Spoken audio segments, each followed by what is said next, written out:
Bismillahirrahmanirrahim. Terakhirnya adalah ya bani Adam, wahai anak Adam. Kita dipanggil semuanya. Setelah Allah ceritakan panjang lebar tadi kisah ayah kita Adam dan istrinya Hawa, kata Allah, hai anak Adam, qad anzalna alaikum libasa yuwari sawatikum warisha. Sesungguhnya kami telah menurunkan kepada kalian pakaian untuk menutup aurat-aurat kalian, dan pakaian yang indah juga perhiasan-perhiasan. Walibasut taqwa dzalika khair.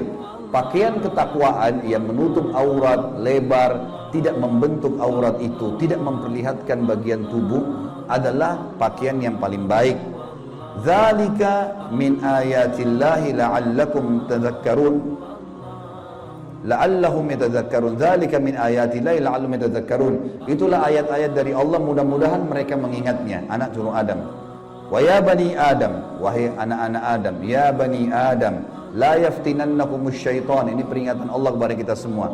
Jangan sampai syaitan menipu kalian lagi. Kama akhraja abawaikum minal jannah. Sebagaimana dia telah berhasil mengeluarkan kedua orang tua kalian, Adam dan istrinya Hawa, dari surga. Yanzi'u anhuma libasahuma liyuriyahuma sawatihima. Yang akhirnya membuat baju keduanya terlepas. Kata ulama tafsir, godaan syaitan yang pertama, bagaimana orang terbiasa terbuka auratnya sehingga menggoda orang lain. Sebagaimana digodanya ayah kita dan ibu kita dulu. Innahu yarakum huwa wa qabilu min haitsu la tarawnahum. Sesungguhnya dia, iblis itu sama pengikut-pengikutnya melihat kalian, yang kalian tidak bisa lihat mereka. Kita nggak bisa lihat iblis, tidak bisa lihat syaitan, tapi mereka bisa lihat kita. Di sekitar kita mereka ada. Inna ja'alna syayatina awliya lil ladzina la yu'minun. Dan kami jadikan orang-orang atau syaitan-syaitan pemimpin dan teman-teman orang-orang yang tidak mau beriman.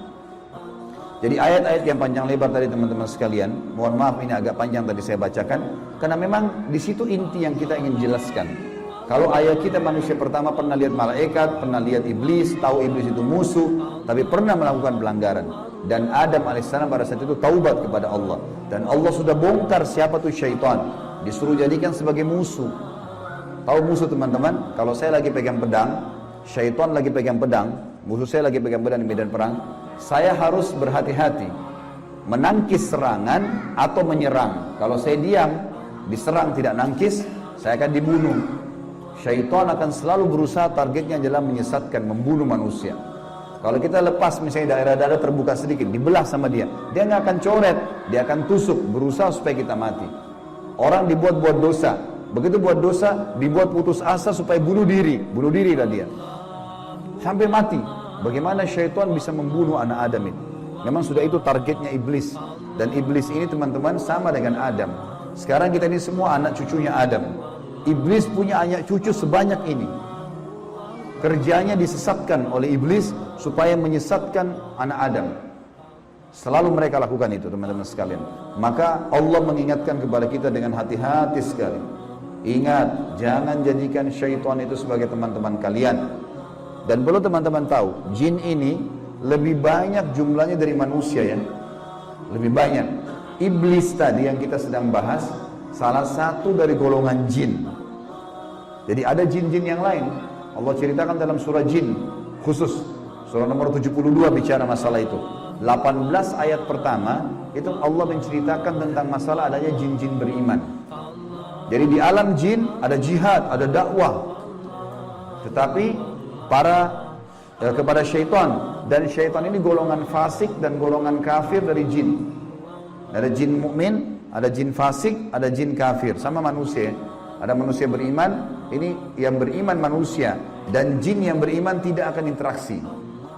Kalau golongan fasik dari manusia dan golongan kafir, fasik maksudnya muslim tapi masih banyak dosanya. Di alam jin juga ada jin fasik, muslim tapi banyak dosanya, dan ada kafir. Di alam jin, fasik sama kafir ini namanya syaitan. Jadi semua syaitan pasti jin, tidak semua jin itu syaitan.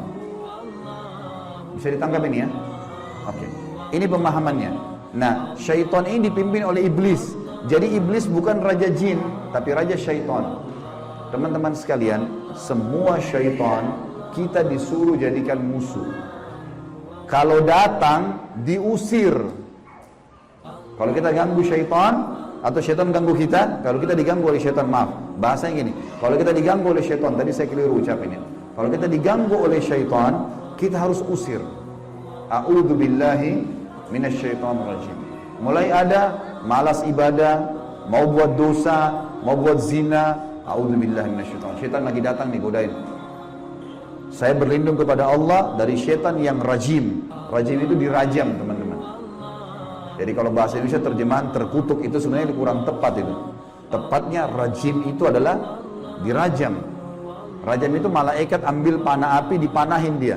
Jadi kalau kita diganggu oleh syaitan, kita bilang a'udzubillahi minasyaitonirrajim, itu Allah datangkan malaikat bunuh syaitan itu yang sedang goda kita. Dirajam dia, dilempar dengan panah-panah api. Seperti Allah bilang dalam surah Al-Mulk, wa ja'alnaha rujuman lisyayatin. Dan kami jadikan bintang-bintang itu sebagai panah-panah untuk mematikan syaitan-syaitan. Jadi nggak boleh berteman, nggak boleh menikah, nggak boleh interaksi, nggak boleh apa-apa. Mereka punya dimensi waktu yang berbeda. Tidak boleh lintas alam. Teman-teman, kita ini manusia. Manusia sudah Allah ciptakan makanan kita. Makanan kita inilah daging, ini ayam, ada sayur-sayuran, ada buah-buahan yang kelihatan depan mata. Yang manusia bisa cocok tanam, bisa ternak, itu makanan kita. Inilah kita, inilah baju kita, inilah penglihatan kita yang kita bisa lihat, inilah bangunan rumah kita dan masjid kita. Ini alam kita, teman-teman. Untuk membuat manusia lain suka dengan kita, simpatik, ada cara manusiawi, ya, punya pintar dalam berbicara, punya prestasi dunia, berpendidikan kah, kaya kah, suka membantu kah, ada caranya. Jangan pindah lintas alam nih. Orang-orang yang jadi dukun, jadi peramal, jadi penyamun, ini lintas alam. Dia pergi ke jin-jin itu, minta tolong. Dan ini tidak boleh. Pindah ke alam mereka tidak boleh. Dilarang sama Allah. Kalau kita pindah ke alam mereka, kita akan ditipu nanti. Kalau jin beriman, tidak akan kerjasama sama manusia. Tapi syaitan ini kerjasama sama manusia. Ingat, kita pemimpin. Garis bawahi kalimat ini. Jadi, orang-orang yang jadi dukun itu, kalau mereka pergi ke bersemedi di gua, di pinggir pantai, manggil-manggil, wahai dewa, wahai penjaga ini, apalah di Indonesia, ini Roro Kidur lah, atau apa semua dipanggil Gondoruo, Tuyul. Ini semua, teman-teman, bahasa yang diucapkan oleh manusia karena tidak paham kedudukan dia. Dia kalau lagi bersemedi di situ, syaitan yang lewat di sekitar tempat itu muter-muter lihat, ini manusia, ini pemimpin saya ini. Nggak bisa, dia mengalahkan manusia, nggak bisa. Syaitan nggak bisa kalahin kita. Syaitan hanya bisa bisik saja, buat, jangan, gini, cuma begitu. Nggak lebih daripada itu. Bapak Ibu sekarang waktu mau kesini tadi ke masjid, mungkin ada syaitan bisikin, jauh, keburu nggak ya, dapat tempat atau apalah. Tapi Bapak Ibu tetap jalan. Syaitannya mau buat apa? Nggak bisa buat apa-apa, cuma bisa bisik. Jangan gini, gitu, segala macam. Cuma itu. Manusia kalau bantah, nggak bisa buat apa-apa dia. Nggak bisa syaitan menjelma cekik kita, enggak, kamu harus berzina. Enggak. Syaitan cuma bisik, itu zina, itu perempuan, itu begini. Tapi kalau saya bilang enggak, saya nggak mau. Terus syaitannya buat apa? Nggak bisa buat apa-apa, lemah sekali. Allah bilang inna kaida syaitani kana dhaifa. Syaitan itu lemah sekali. Kalau ada manusia yang tidak faham tentang kedudukan mereka sebagai khalifah, ditipulah oleh syaitan itu. Sama tadi orang bersemedi itu. Sebenarnya teman-teman sekalian, di muka bumi ini yang mengatur kadar udara, oksigen yang kita hirup, populasi manusia, populasi hewan-hewan, kadar panas udara, api, air, segala macam, ini ada malaikat-malaikat.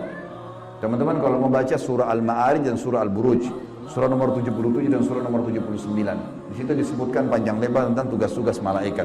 Jadi yang urus lautan, urus gunung, urus tumbuh-tumbuhan, semua ini malaikat, makhluknya Allah. Rukun iman kita yang kedua, kita harus yakin mereka ada.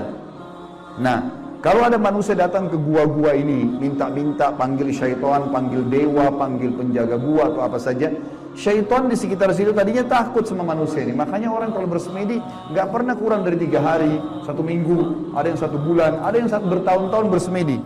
Baru syaitannya keluarin suara tuh. Dilihat orang ini kok bodoh benar, dulu nggak makan, nggak minum. Iya, kamu mau apa? Saya mau ilmu kebal.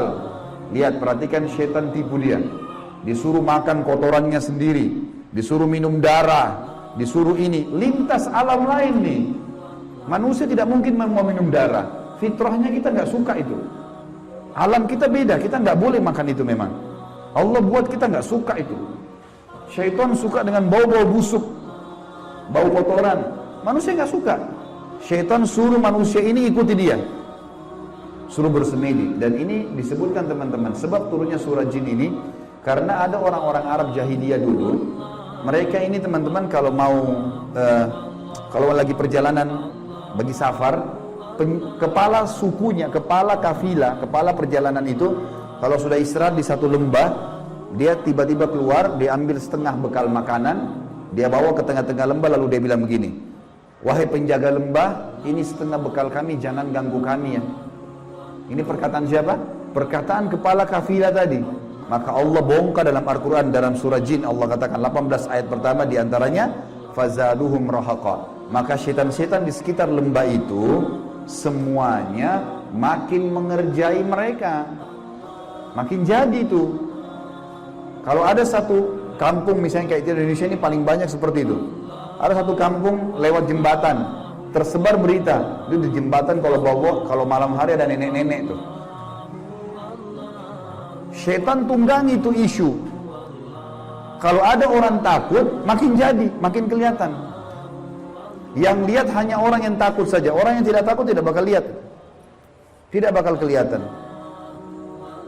Tentu teman-teman sekalian, kita ini sampai azan Isya, sholat Isya dulu baru kemudian kita lanjutkan materinya. Teman-teman sekalian, kalau ada satu rumah, orang bunuh diri di situ. Orang bunuh diri. Kalau kita lewat, pagarnya rumah orang itu 10 meter.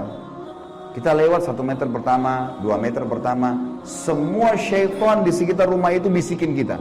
Itu yang bunuh diri perempuan, rambutnya panjang, matanya belalak, keluar darah dari hidungnya.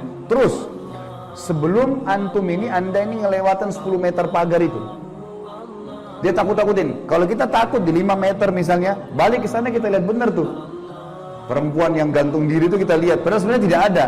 Itu permainan syaitan di sekitar rumah itu. Ini saya bongkar kedoknya biar bapak ibu tahu. Jadi syaitan kalau di sini marah sama saya, biarin aja dia marah. Karena emang dia begitu kerjain manusia. Dia kerjain manusia. Kalau ada teman kita jalan tanya, kamu takut gak? Kamu lihat gak? Dia bilang enggak, karena dia tidak takut. Kalau dia takut, dia bayangkan nenek-nenek misalnya. Dia lihat nenek-nenek di sana. Jadi orang makin benar, makin tahu tauhid ini, makin tahu kisah awal Nabi Adam, musuh kita syaitan, Allah bilang syaitan itu lemah, tidak bisa buat apa-apa. Ini semua teman-teman sekalian akan membuat seseorang di antara kita jadi kokoh. Jadi tidak mudah tergoda oleh syaitan. Dan ini makna daripada hadis Nabi SAW. Hai Ibnu Khattab, Umar bin Khattab, kalau kau lewat di sebuah lembah, syaitan tahu kau lewat di lembah itu, dia cari lembah lain. Padahal Umar nggak pernah lihat syaitan itu. Syaitan yang lihat Umar. Kok bisa syaitannya takut? Karena tahu kalau Umar ini sudah tahu. Sedikit ada gangguan syaitan, langsung Umar baca A'udzubillahi minasyaitonirrajim. Berarti Allah utus malaikat bunuh dia. Orang-orang yang takut saja, yang belum paham, baru kemudian dikerjai oleh syaitan itu. Seperti itulah pemahaman.